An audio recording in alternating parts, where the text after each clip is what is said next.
ఇప్పుడు దేవుడు అక్కడ పేతురికి ఏం నేర్పిస్తున్నాడు అంటే ఆయన వైపే చూడమని నేర్పిస్తున్నాడు. పేతురు ఎంతసేపు దేవుడి వైపు చూశాడో అంతసేపు నీటి మీద నడిచాడు. దేవుడి మేంచి చూపు మరల్చి పక్కకు చూడగానే పడిపోయాడని బైబిల్ చెప్తా ఉన్నది. అలాగే ఈ రోజు కూడా నేను ఎందుకు తరచుగా సంఘానికి రమ్మనేది అంటే కారణం ఒక్కటే, నువ్వు సంఘం మానకుండా వస్తున్నప్పుడు విశ్వాసము, వాక్యము నీ లోపల నిరంతరము ఎదుగుతూ ఉంటుంది.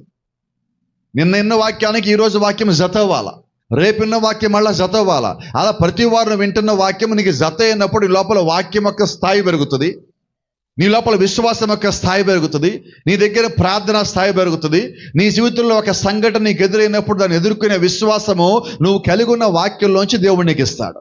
అప్పుడు నువ్వు బలం కలిగి ఉంటావు. కాబట్టి సమస్య వచ్చిన ఏమంటావు అంటే, ఆ మనిషి వైపు ఈ మనిషి వైపు చూడకుండా ఫోన్ దగ్గరికి పరిగెత్తకుండా నువ్వు అంటావు, ఇదిగో ప్రభువు నాకు తోడుగా ఉన్నాడు, నేను వాక్యం విన్నాను, ఆ వాక్యంలోంచి విశ్వాసం కలిగి ఉన్నాను, నేను కలిగి ఉన్న విశ్వాసం బట్టి నేను దాన్ని ఎదుర్కొంటాను అని నువ్వు ఒక బలమైన తీర్మానం చేసుకోగలవు.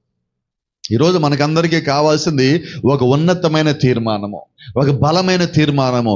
ఎప్పుడైతే నువ్వు బలమైన ఉన్నతమైన తీర్మానము కలిగి ఉన్నావో అపవాది వాడు దాడి చేయటం ఆపడు, వాడు చేస్తానే ఉంటాడు. అయితే నువ్వు కలిగి ఉన్న విశ్వాసము వాడిని ఎదుర్కొంటుంది. నువ్వు కలిగి ఉన్న విశ్వాసం, నువ్వు చేసే ప్రార్థన వాడిని ఓడించేదిగా, వాడిని నెట్టివేసేదిగా, వాడిని తోసివేసేదిగా, నీ జీవితంలో కలిగించే ప్రతి ఒక్క ఆటంకమును దాటుకునేదిగా ఉంటుంది. Praise the Lord. దాని కొరకు మనం సంఘానికి రావాలి, దాని కొరకు దేవుడి దగ్గరికి రావాలి, దాని కొరకు మనం ప్రార్థించాలి, దాని కొరకు మనం సహవాసం కలిగి ఉండాలి, దాని కొరకు మనము కూడికలో ఉండాలి.